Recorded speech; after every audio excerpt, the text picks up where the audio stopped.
Hi everyone, Joel at Codebreak on the Stay Hungry podcast. Today I'm taking questions from the listeners. They've been submitting their questions over the last few weeks and I'm going to do my best to answer them in as much detail as I can.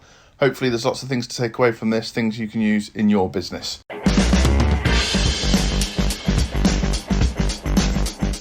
So, question number 1 is from Sheila in Oregon.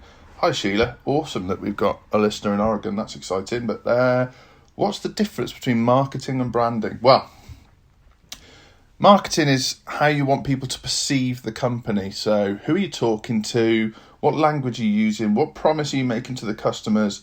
Are you conveying the vision and values of your business in a way that your customer audience will understand?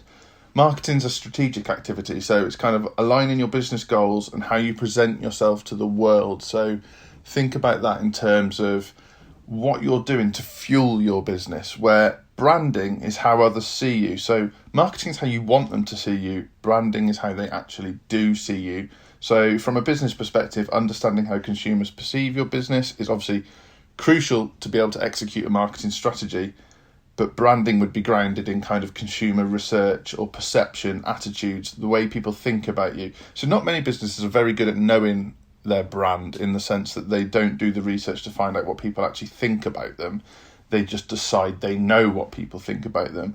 So how would someone talk about your business if they were talking to their mates? That's your brand.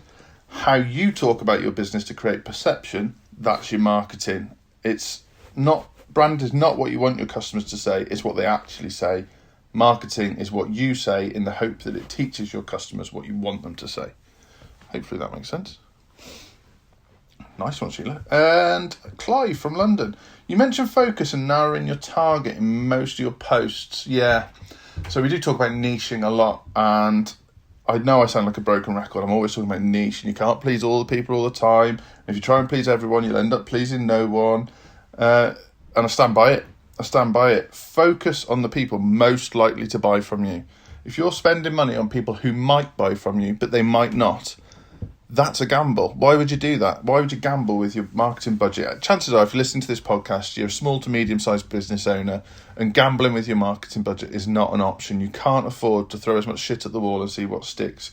You might as well go after them like an arrow and go after the people most likely to buy from you using techniques that will most resonate with them. Why would you waste your money elsewhere? So there's a lot of reasons for that.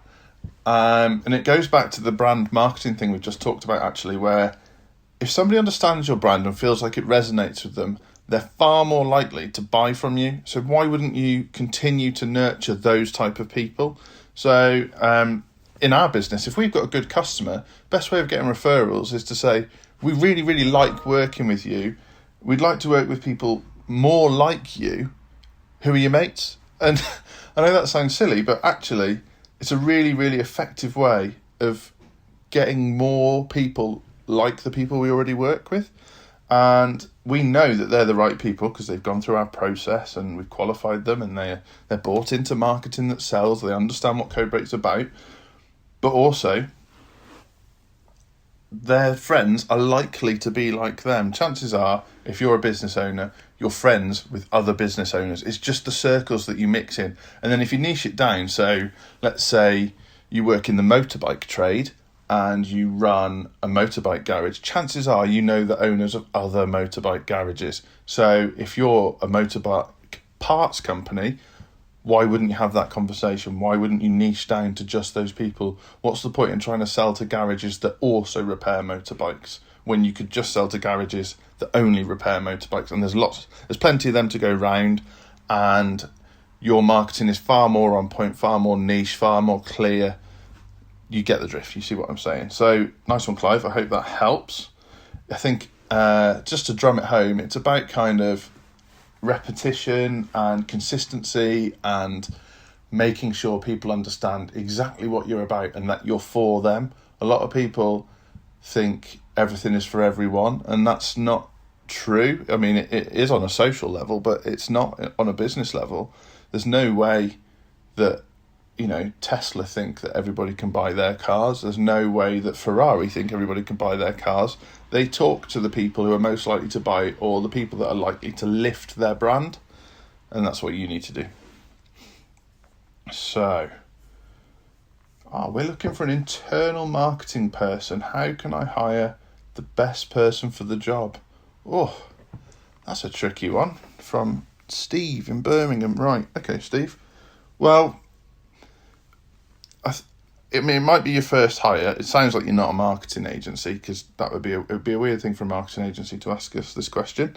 You really want to have a think about if the person's got the right attitude towards marketing. Are they passionate about marketing? Do they understand everything I've just said previously in the podcast? So, you could take some of that and use it in interview and application processes. But are they the right person? Are they going to do what you need them to do? And I'm sure if you're listening to this podcast, you'll understand what I'm about to say. Marketing and sales are different things. Don't hire a marketing person and then judge them based on your business's sales, which I see so much in industry, where people bring someone in for marketing and then maybe their title changes to sales and marketing, or maybe they run a campaign and the month that campaign runs, they are judged on the sales straight away.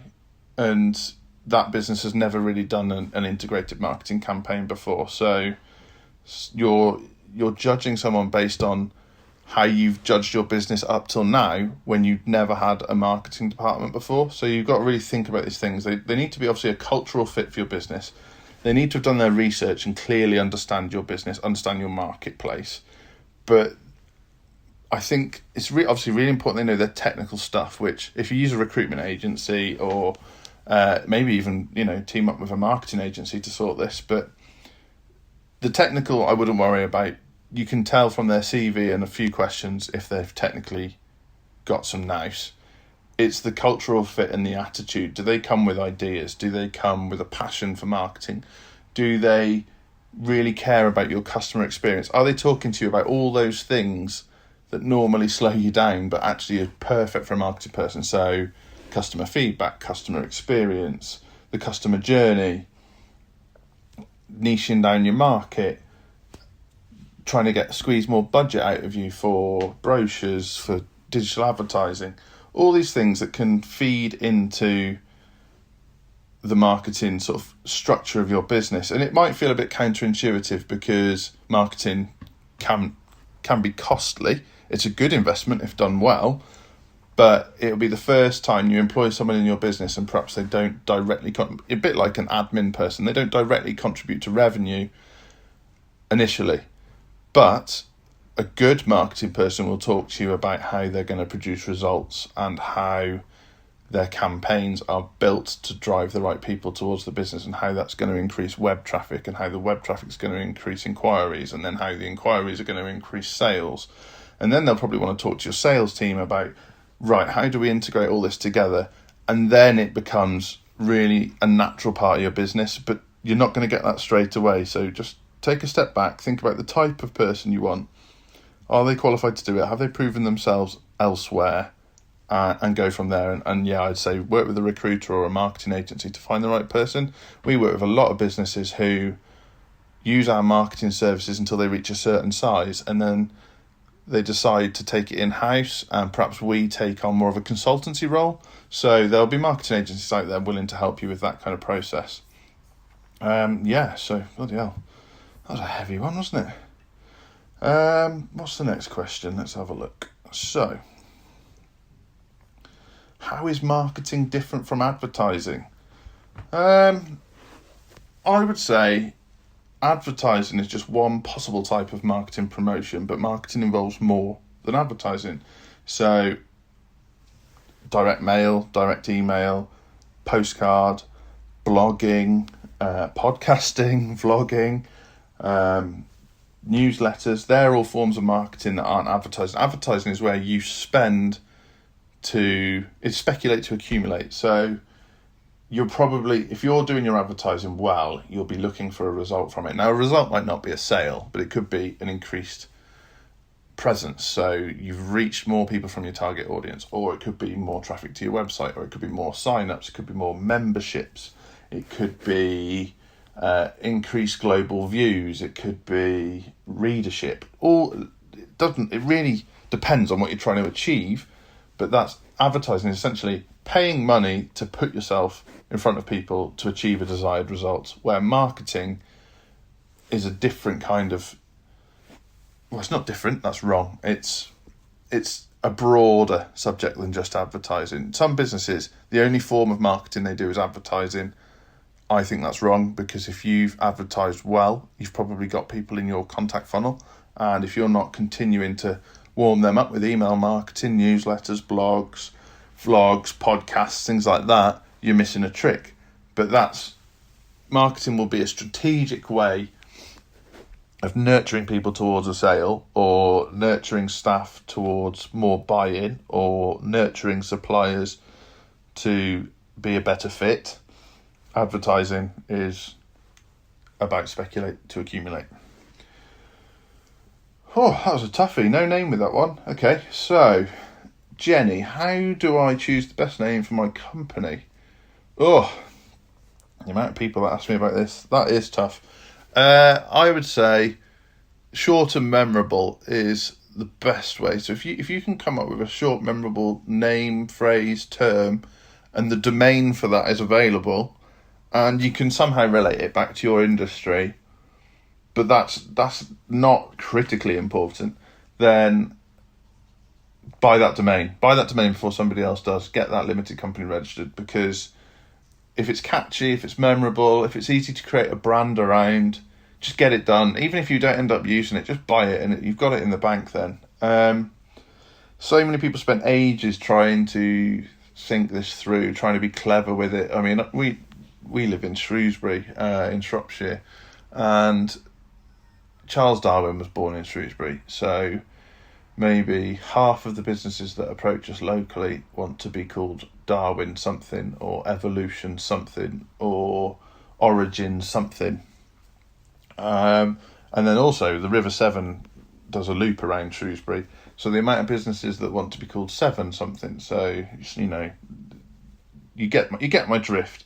And previously I've even made that mistake with my business and ended up geographically limiting myself. And so, when we merged as a company and formed Codebreak, there's no geographic limits on that. It's easy to remember. It's an easy domain to remember.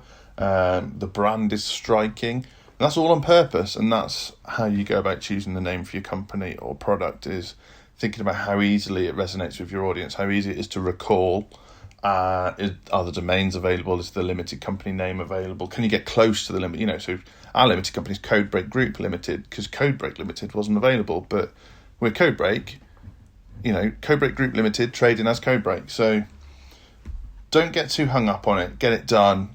Make sure, I would say, bold and memorable is your best bet. So go from there. Right, Jenny, that was a good question. So we're flying through these. What is a marketing plan, from Peter in London? Oh, well, it's how your strategy relates to your business goals. So how you're advertising, how you email, how you blogs, how you vlogs, how you podcast, how your exhibitions, how seminars, trade shows, website, marketing materials are all going to push towards those business goals. And if it's a good marketing plan or marketing strategy, it will be accountable. So, for example, at Codebreak, we know how much it costs for our adverts to get somebody into our funnel. We know how the percentage of people in that funnel that will make an inquiry, and we know the percentage of people that make an inquiry that will turn into a customer. So I can tell you exactly how much it costs us to acquire a customer. Now that's brilliant when we're talking finances at our end, because I can take the marketing plan and say, for every £1,000 we spend, we will acquire X many customers. And then we can have a discussion at leadership level to say, well, how many new customers do we want? And basically do the maths. And we can also talk about, right, so you've got client retainment, and we need to spend X amount to retain our clients. And there's maths to that too. So then we sort of, how many of our clients do we want to retain?